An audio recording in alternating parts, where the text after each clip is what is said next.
This is Political Core, the non-PC edition of The Aaron Cruz Show, where you decide the topics.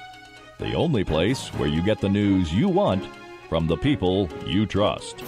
We are your balanced and accurate information resource.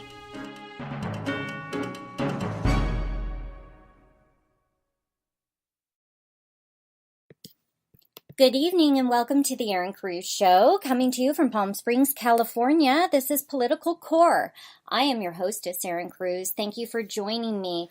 I know it's been a few weeks and I've been missing you, but we've had a few glitches with the YouTube and as well as the Spreaker platform and getting our content up to you. So I'm going to try and keep the content as non-PC as possible, without having our content removed, and make sure it's accessible to you under our 1A freedom of speech value systems that we so much enjoy. So hopefully I can keep this up and running, and they will go ahead and they won't reject this recording. If they do, we'll find out later. In any case, tonight we have a great show for you. I went ahead and I put together tonight's show based on what is going on back in Virginia and also in Charleston.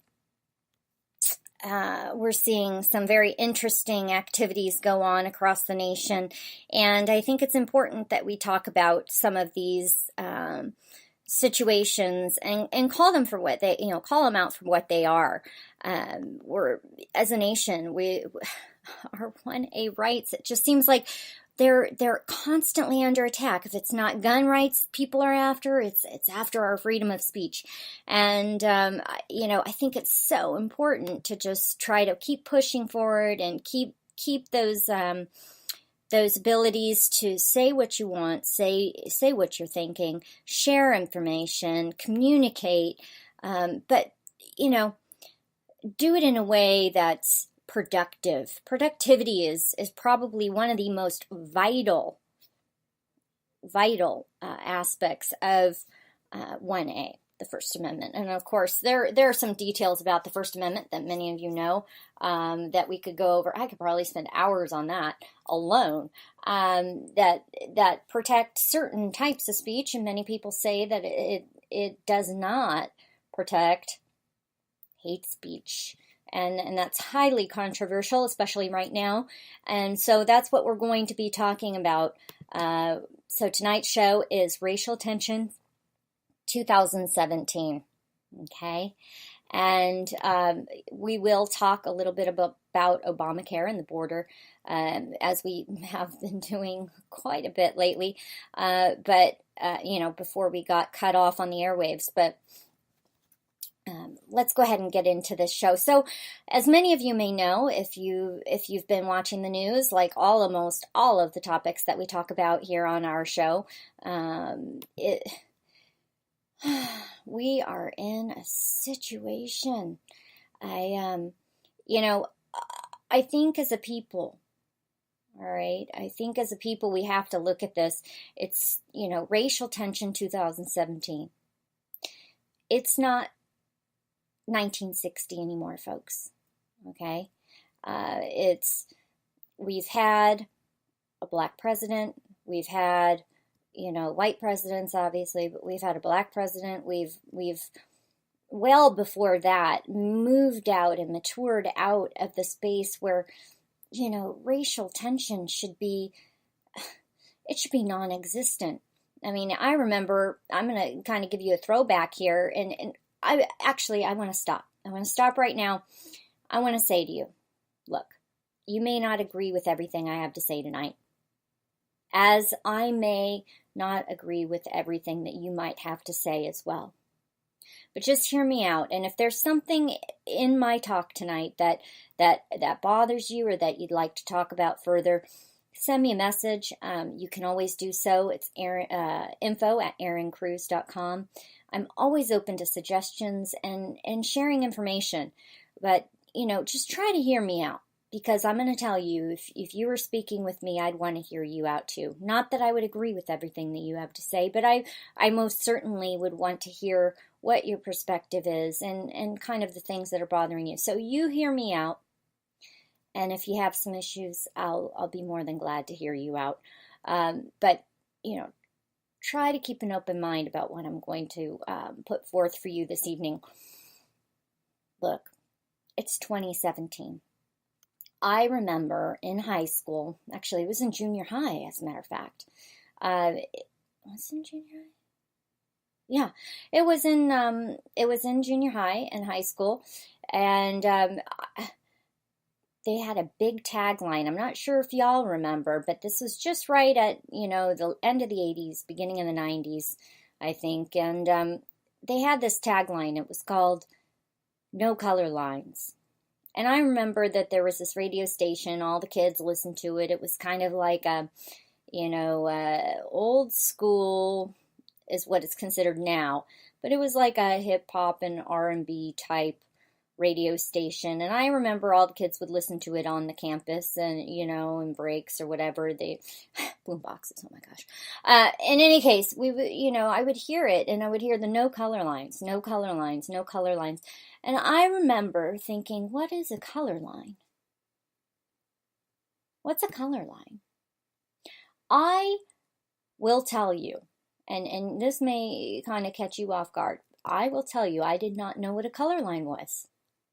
My parents raised me in a family, we're Caucasian. If you look at us, we're considered, I guess, what you would call Caucasian. Idyllic childhood is what I had. And they raised me in, semi-urban and then in the country and then a little bit more country, but not too far out of urban centers.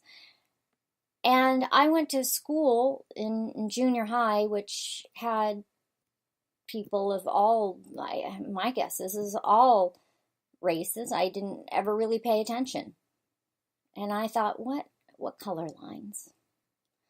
And I didn't understand it at the time. I really didn't. And I remember asking a girl, and she was really popular. She was in one of my classes, and she always wore the fancy clothes, not fancy, but the trendy type clothes, and was always with it. And I said, "What are color lines?" And she looked at me and she laughed.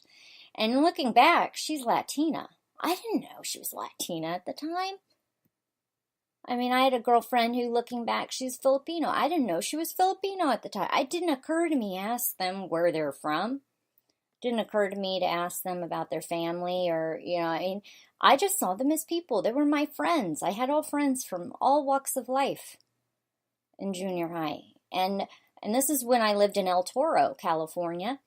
And here I was presented with this no color lines idea. And to be quite frank with you, I asked her and she told me, she says, and I don't even remember. It was so non-notable that and foreign to me that it didn't even really catch my ear.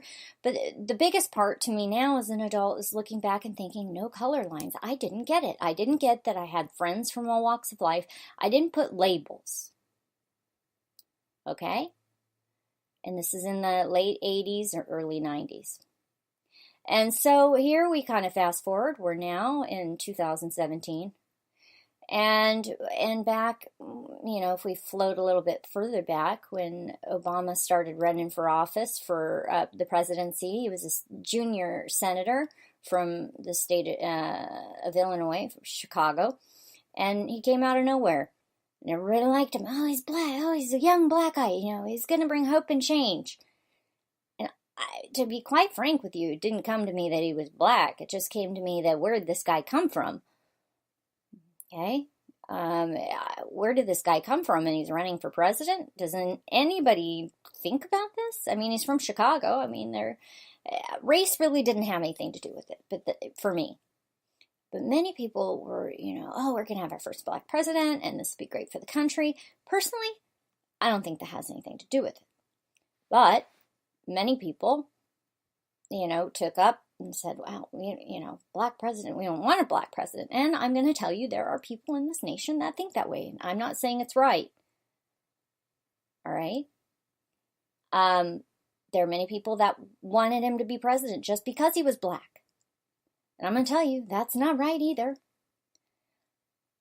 The important part was that we have somebody who's qualified to run the nation, to get us out of a sticky situation we were in, which was, looming crash, which happened, and stimulus that was, I guess, needed, many people say needed, that was coming through and going to have to come through, and some other things that were going on at the time. It was just very, very difficult time financially for the nation. For many people, they were worried about losing their homes and their security, and he came in with hope and change. I don't care if he was purple. People probably would have found a reason he's purple. Let's vote for him. He had a good platform, and I'm going to give that to him. He did, hope and change. But I'm going to tell you that hope and change does not fix things. And, so we had our first black president.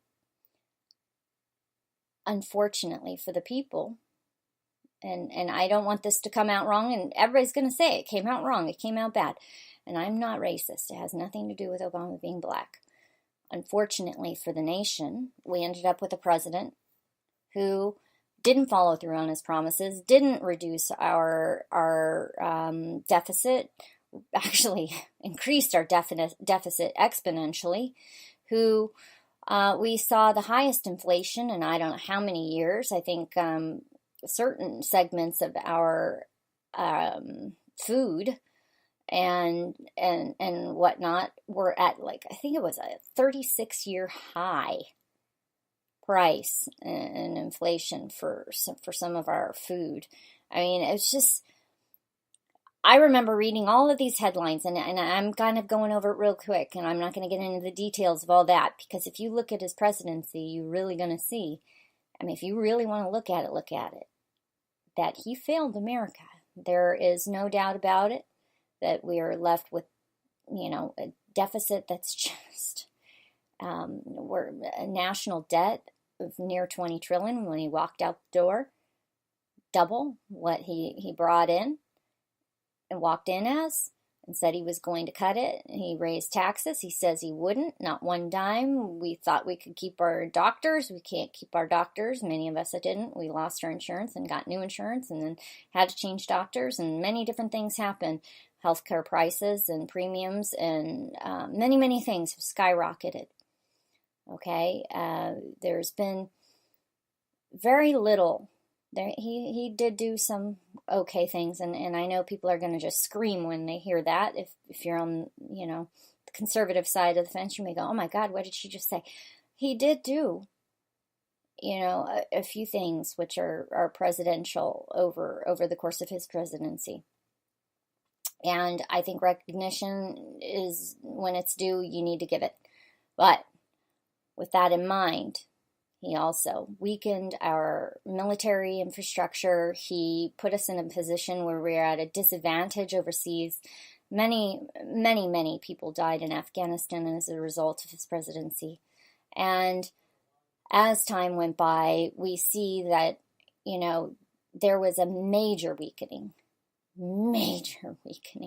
of our international relations, as well as our national ability to be resilient and communicate with our own countrymen. And he caused divide on unprecedented levels. And I say this because I really feel, if you look at him as a black president, okay, because you should look at him as a president. As a president, he was a failure. As a black president, he really let those people who voted for him, because he was black, down. I'm going to tell you that many people, I saw story after story, people who voted for Trump, who voted for even the other side in the primaries, not Hillary, but you heard them talk about why they changed over to the Republican Party, and many of them were African American, and they felt that Obama let him down. And it wasn't that they, when asked, well, did you vote for him because he was black? Well, yeah. Well, did you change over because, why did you change over? And it was never because, I want to vote necessarily for Trump. I mean, yes, they wanted to vote for Trump, but they also saw that the Democrat Party was the party that was letting them down. Okay, the Democrat Party had majority in Congress right when Obama came in. They're the ones who passed Obamacare. They're the ones who shoved it down our throat, and we were left in a position where now we're having to clean up a mess. And many of these people switched over to the Republican Party as a result. And not because, Trump is black, because he's not, but because they felt that the Republican platform was going to be the better, more opportunistic platform for them as small business people and as Americans in general. And so when we look at that demographic and we say, gosh, you voted for him because he's black, and now you're voting for Trump, and many people, I'm going to tell you, when we see these color lines come up and we look at, the fact that it's 2017, and when Trump was running for president, we have people who are like, can't vote for him. He's anti-black. He's racist. He's racist. He's racist. Look, Trump, if you really want to look at it, Trump brought all demographics together. He wanted opportunity for all Americans. Citizens first. It didn't say black citizens first, white citizens first, privileged citizens first, in any field because of your background, or you're elite or you're not elite, or class warfare type situation. No, he said citizens first. He wants opportunity for all, not most. And he was concerned about the people that Obama let down, which was the African American community. And I found it very interesting that I was a Cruz supporter at the very beginning, when everyone split off, and I was a Cruz supporter through the primary election here in California, and then primaries went through because of process, and I joined the Trump campaign in terms of, who I was going to vote for in the general. And this is the thing, is that when you look at that demographic and you go back and you see, okay, where these people were let down, and Trump says, Obama let these people down. African Americans. Now, he wasn't putting down the African American community by any means. If you look at what he was trying to say, look, you vote, many of you, not all of you, but you voted for him for the wrong reason. Shouldn't vote. Basically, what he was saying is you shouldn't vote for somebody because they're black, white, Asian, Hispanic, Native American, Indian, whatever it might be on their census form, okay? You vote for them because they can get the job done, period, end of story. If you're voting, you're a citizen of the United States. You are an American citizen. You aren't an African American citizen. You aren't a Haitian American citizen. You aren't a Mexican American. You aren't a German American, unless you hold that dual citizenship. And that's my opinion. That's the way I view it. I don't believe in hyphens for Americans. I believe in unity. I believe in solidarity. We need to get on track to bring this nation to a place of healing and restoration. The only way to do that is to confront this thing right head on. And that's what I'm going to do right now. So when we look at this and we say Trump might, he didn't condemn the acts in Virginia. He didn't condemn this. He didn't condemn that. Well, I'm going to tell you, we have seen so much divide under Barack Obama that we have seen the rising up of Black Lives Matter. Why? Because Black lives were hurting. Black lives were hurting. And I'm just going to call it for what it is. That particular group is hurting. And they didn't know any other way to reach out than to say, we want equality. Look, I'm going to tell you flat out, I worked in international and human relations. I worked in human resources. I worked with diversity and accountability and affirmative action. I'm going to tell you what right now, unless you're in certain segments, very, very, very, very, very tiny segments of the communities and in certain positions. You have equality already. You have to embrace it. Period. Calling yourself out, white, black, Asian, Hispanic, segregating yourself is only hurting yourself. Equality is equality is equality. I'm just telling you right now to look for preference based on anything, be it a woman, be it gay, be it transgender, be it black, white, Asian, Hispanic, doesn't matter. Don't look for preference. Embrace equality. Live your life. Stop talking. Stop talking about the negative and start embracing the empowerment that is within you. Because I'm going to tell you what, you are great just the way God made you. All right? It has nothing to do if you're struggling from, and you feel like you're being victimized in some way. I ask that you just take a look at yourself and you take a look at your life and question the way you approach certain things and certain people. So now, when we look at what happened in Virginia and Trump didn't denounce it right away, we look at also then Barack Obama and the rising up of this Black Lives Matter and how the Muslim Brotherhood basically backed it up and pushed a driving force for racial tension is what that is, divide. And I'm not saying they're the first to rise up and speak out. I will say, though, that the riots don't help.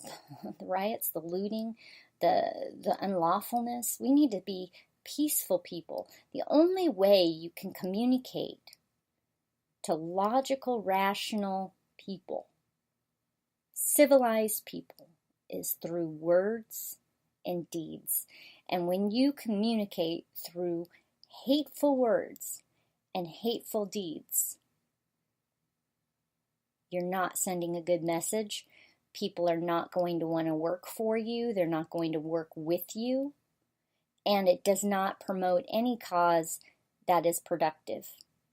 And when you talk about equality, and you talk about diversity, and you talk about affirmative action, and you talk about all these different things, look, what matters is that you are a person, that you have a contribution, that you want to see things change in your community, that you want to see things change in the nation, that your heart is for the people and the families across this United States of America.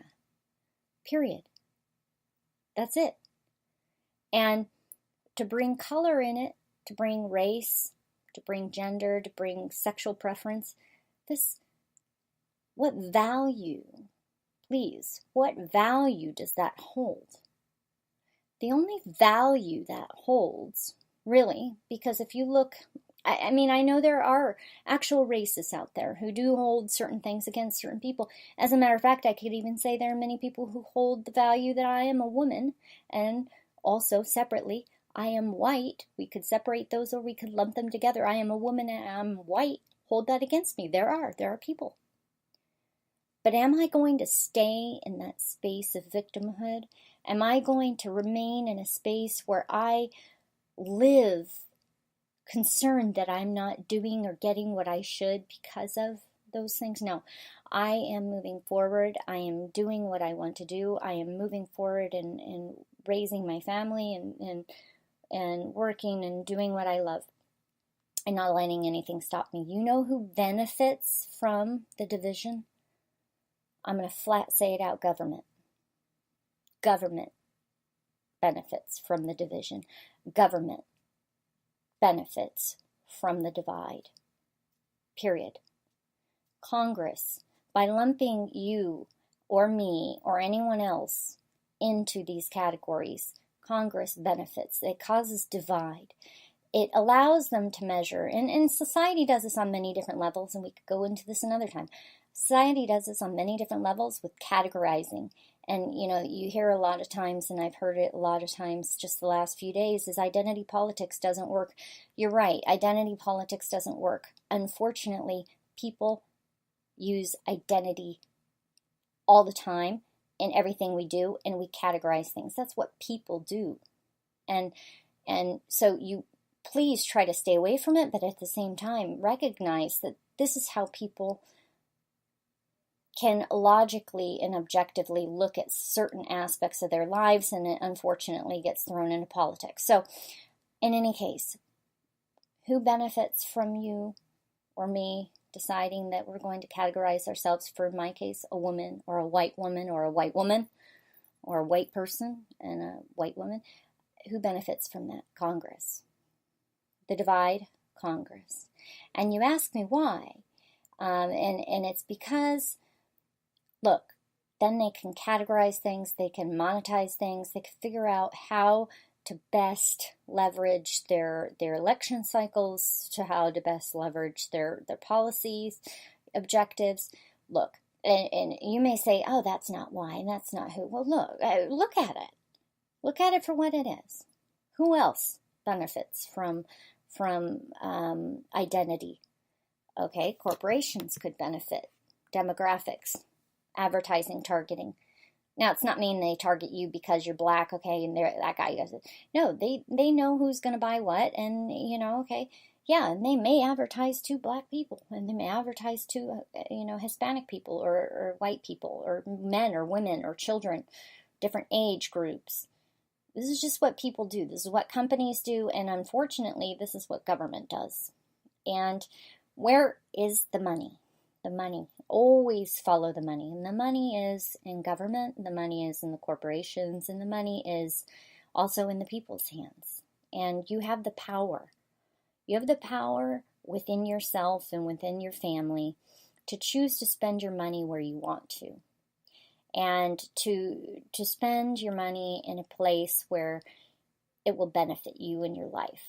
And so what I guess I would say would be to be sure to spend that money wisely. And when we look at the corporations and how they fragment the communities and they bank off of them, I mean, you really have to look at these things. And it's sad.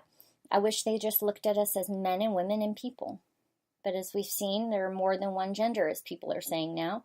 And there are all sorts of, I guess, different views, if you will, about different things. But this is unfortunately how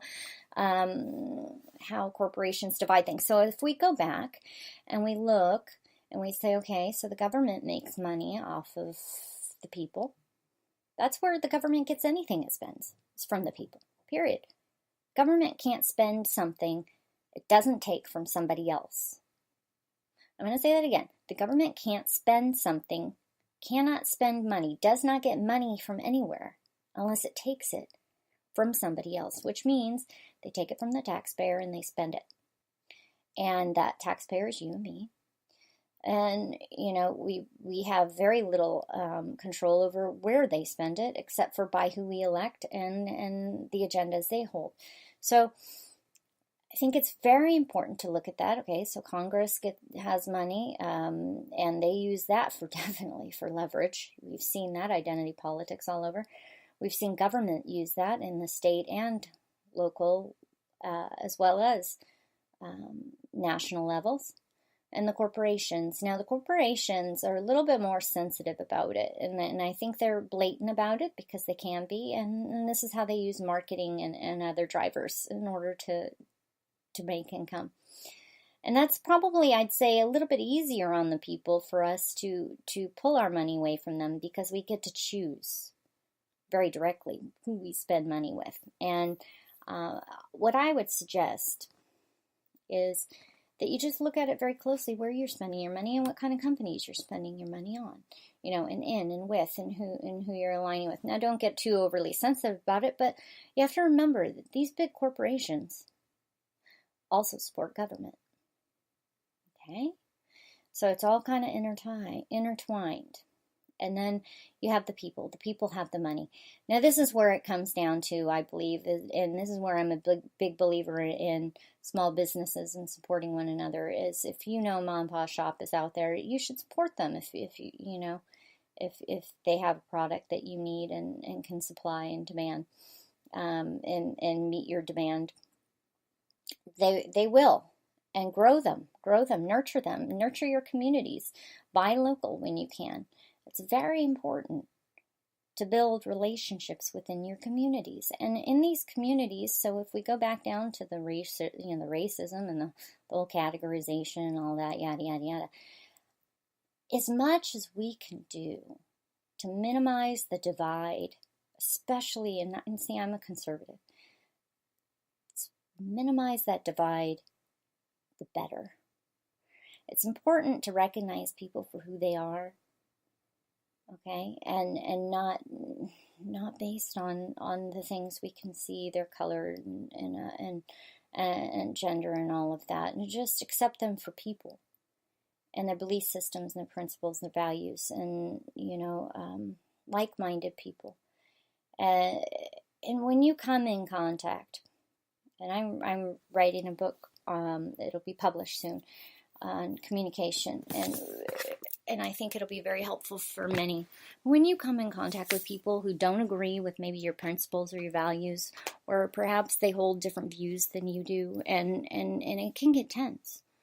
All right, when you come in contact with that, it's very important that you embrace them first as a person.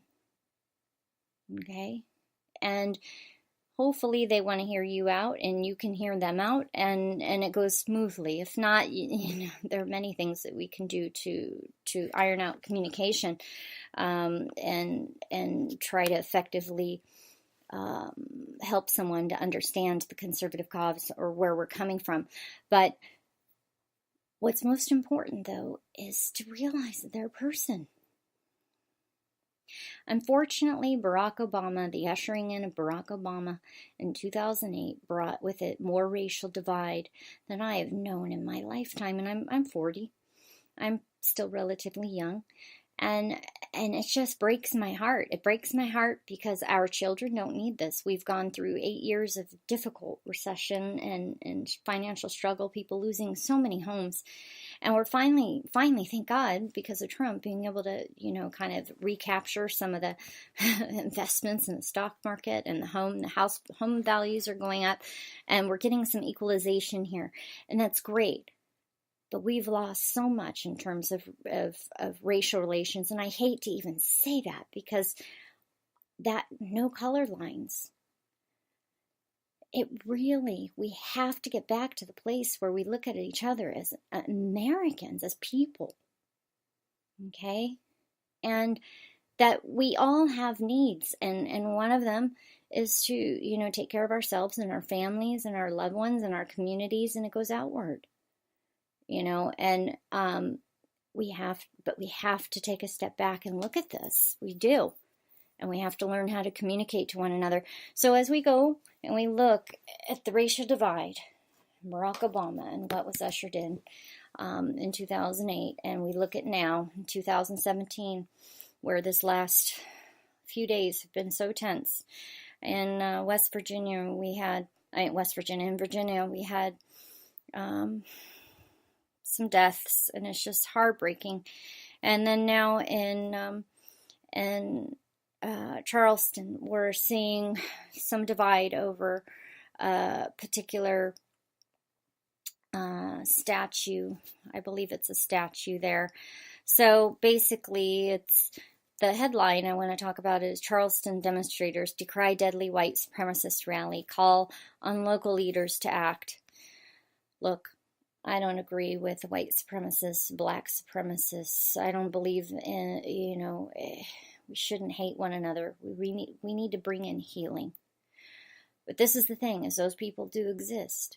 And they have a right to believe what they want. They do not have a right to act out against another. We also have to recognize that there are certain things in our nation, historically, that also should be respected and learned from. Now, I stand apart from many different people on the basis of leaving these statues and monuments where they are. And I know many people, even people who believe many of the things I do, think that these statues should be removed. Because, they believe that they speak to a hateful time, that they invoke strong emotions. But I would like to suggest in the minds of my listeners tonight to think about the fact that history is what it is. Our great nation was built on some conflict, and unfortunately the last 8 years have been tough. But what I would like to see is that we can move past it. These monuments stay. We can teach our children about what happened and grow them in a way where they can learn to respect the American values we hold so dear. And many have said, well, having them there is just a testament that these people exist still in our midst. Well, yes, there are going to be people that exist in our midst nonetheless. It doesn't matter. You remove it. You remove history. You also remove a point of which you can educate your children and future generations. Just because you remove a statue doesn't mean you remove the ideologies behind them. And, unfortunately, or fortunately, no matter what side you're on, this is just reality. Okay, and in North Carolina or Charleston, we're seeing, sorry, I said that wrong. In Charleston, we're seeing this particular location where they're wanting to, remove one of their monuments, and so we have. I'm going to read this to you. This is from the Post and Courier. Okay, we have a situation. It says, this is the same location, this is quote, this is the same location in which the South Carolina Secessionist Party holds its weekly Confederate battle flagging event. Speaking to a crowd of onlookers and reporters Sunday, Rev. Nelson Rivers, who is Vice President of the Religious Affairs and External Relations for NON, called on local and state officials to remove the monument of former South Carolina statesman John C. Calhoun. I'm not sure how to pronounce that name. Calhoun. A staunch defender of slavery during his political tenure in the 1800s that towers above Marin Square. Okay, quote, "You can't make ugly pretty. I don't care how you try," he said. "Hate is hate whether you mask it or not." Non-South Carolina President James Johnson said he had a phone conversation Sunday morning with Charleston Mayor John Tecklenburg about Johnson's pushing to bring down the monument, adding that he and other supporters would attend the City Council's next meeting, which is August 15th at City Hall. As Charlestonians, we all know the pain that Charlottesville is only now beginning to endure. We know the heartbreaking sorrow that lies in the days ahead, Tecklenburg said on Saturday in a statement on his Facebook page. But we also know that the power of love can indeed conquer hate, and that the gift of grace can lift up a whole city. During remarks on demonstration, organizers urged city officials to take action that would bring down the monument and others like it that stand as odds to the Confederacy. The space in which the Calhoun Monument stands, however, is owned by the Washington Light Infantry and the Sumter Guards. Echoing criticism from across the country and from lawmakers on both sides of the aisle, several speakers on the Charleston demonstration also criticized President Donald Trump's response to the deadly protesters in Charlottesville. Trump on Saturday said he condemns the display of hatred and bigotry and violence on many sides. He did not mention white nationalists and alt-right activists in his statement. On Sunday, however, the White House released a statement saying that the president very strongly condemns individual hate groups such as the white supremacist KKK and neo-Nazis. The spokeswoman says Trump denounces all forms of violence, bigotry, and hatred. At Charleston demonstration, Rivers, who is also a North Charleston pastor, urged white people to speak out against racism, referencing James Alex Fields, a white man from Ohio, who authorities said drove a car through a group of demonstrators on Sunday in Charlottesville, killing one woman and injuring dozens of others, the same day that Virginia State Police helicopter crashed, resulting in the deaths of 2 troopers, the Associated Press reported. Rivers also mentioned Dylan Roof, the avowed white supremacist who 2 years ago shot and killed 9 black worshippers at Charleston Emmanuel AME Church. You have more access. You are there with them, Dylan Roof said. Is your child, Rivers said. The brother from Ohio who drove the car, he is your child. Don't act like it cannot happen to your child. Raise your voice. When the Confederate flag shows up, call it what it is. Meanwhile, the upstate, a similar demonstration took place where activists rallied at the Peace Center for Greenville.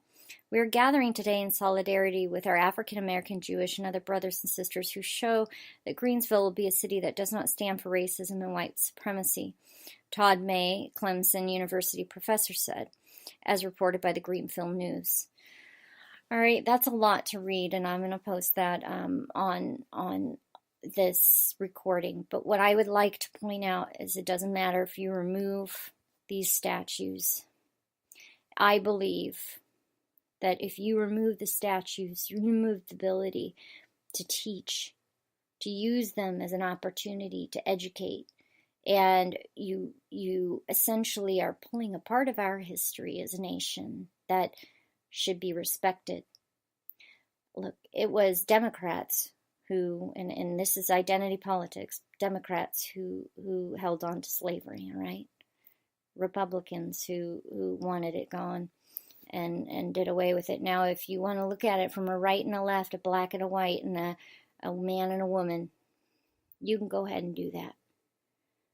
The long and the short of it is, it's 2017. You really need to check yourself. I've checked myself 100 times in the last 24 hours just thinking about this. It's important to say to yourself and to others and recognize that racial tension, racial divide has no space in 2017. Recognize the statues for what they are, their place in time, historic place in time that hold value for our future, to remember, to remind future generations of what happened, and to take our nation into this next era, the one with President Trump, where we work together as a people. As American citizens, we work together for a better nation, for a better country, all of us, together, united. Okay? All of us. Black, white, Hispanic, Asian, man, woman, transgender, lesbian, gay, bisexual, transgender, doesn't matter, child, adult, what have you. If you are an American citizen, we have to bring unity. I may not agree with you on your abortion stance. I may not agree with you on what you want to fund. I may not agree with you with how you live your life or what you want to do with your life. But the thing is I agree that you should have the freedom to do and live your life as you please, and I should have the same. Inalienable, I cannot say it because my mouth is tired. We have rights given to us by God, and we need to respect others who hold those same rights, okay? And beyond that, the government, it needs to take a step back and let the people come together. Stop dividing us, start uniting us. And the only thing that we're going to be able to do is to put government aside and realize that the power is in our hands to do that. Responsibility is in our hands to do that. Our future generations are depending on us. Okay? So this is the end of the show. I didn't get to Obamacare. I didn't get to the border. We're still looking at nice funding for that border wall, which will help secure our nation. I know they want more money down there. They're going to need it. The more presence we have, I believe the less people that are going to be trafficked over here, and our nation will be better off, and the people of other neighboring nations will be better off as well. I'll go ahead and I'll touch base on that on Thursday at 7 o'clock with the Queen of Politics. Right now, I'm going to give you your phone numbers and your information. Congress is 202-224-3121, 202-224-3121. House.gov, Senate.gov. You can also look up other resources on my website. It's erinCruz.com, or send my emails or inquiries to info@erinCruz.com. Be sure to like me on social media at Wagner Girlie, WAGNER GIRLE. Political Core, you can find